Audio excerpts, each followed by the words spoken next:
Which Persona game should Atlus remake next? With the release of Persona 3 Reload, one of the best games in the Persona franchise finally gets the attention it deserves. While the Persona series has been beloved by fans since the first game was released in 1996, it was Persona 3 that started to move the series towards mainstream popularity, with the addition of a calendar-based system and social links. Persona 4 then took it further, with Persona 5 being the biggest mainline hit so far in the series, although the Persona 3 remake sold even better in its first week of release. With Persona 3 finally receiving some well-deserved attention, it would be logical for Persona 4 to receive some love as well. Persona 4 became more well-known than Persona 3, especially due to its Vita and Steam re-releases. But Persona 4, although it's still one of my favorite games of all time, has and continues to be much more accessible than other titles in the series. But there's one entry in the franchise that has been underappreciated for a long time. That entry is Persona 2.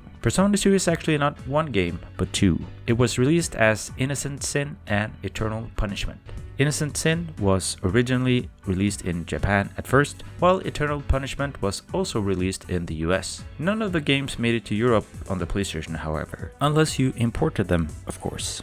They both got a remastered version on the PSP, but this time only Innocent Sin was released in the US. This means that the only way to play both games in English outside of emulation is by getting the remastered PSP version of Innocent Sin and the original PlayStation version of Eternal Punishment. These games both covered the same characters, but in different universes. During the creation of Innocent Sin, Tadashi Satomi, the writer of the project, thought that the game would benefit from another perspective, and that became the basis for Eternal Punishment.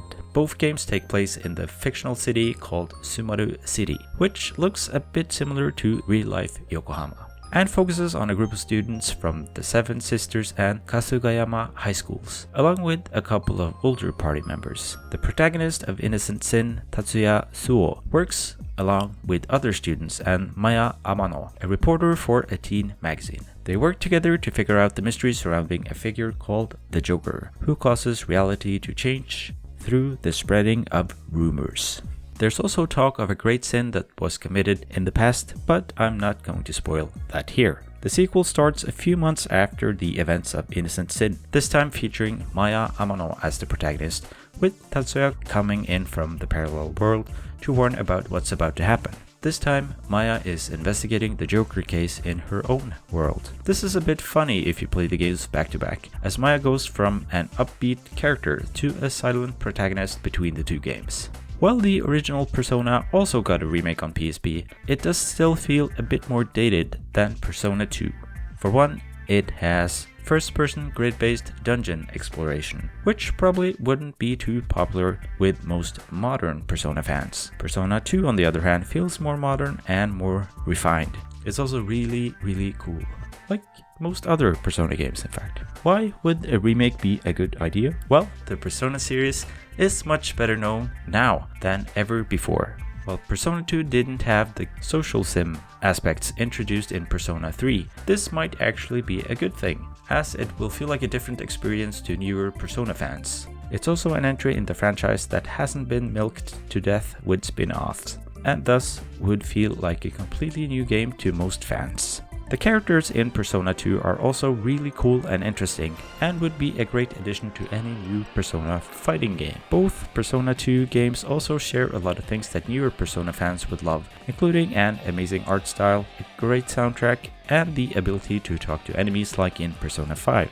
The game also oozes with style like the other games. The soundtrack also has that cool late 90s vibe that would make the game stand out amongst more recent games. Another good thing for Atlus would be that the two games share assets. You can reuse the same engine, many of the characters, monsters, items, spells, and so on.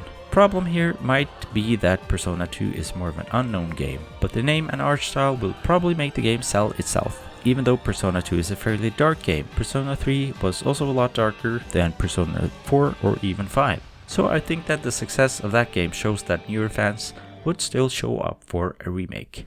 So there you have it, Atlus, make it happen. For more videos related to Persona, check out this playlist and subscribe for more similar content.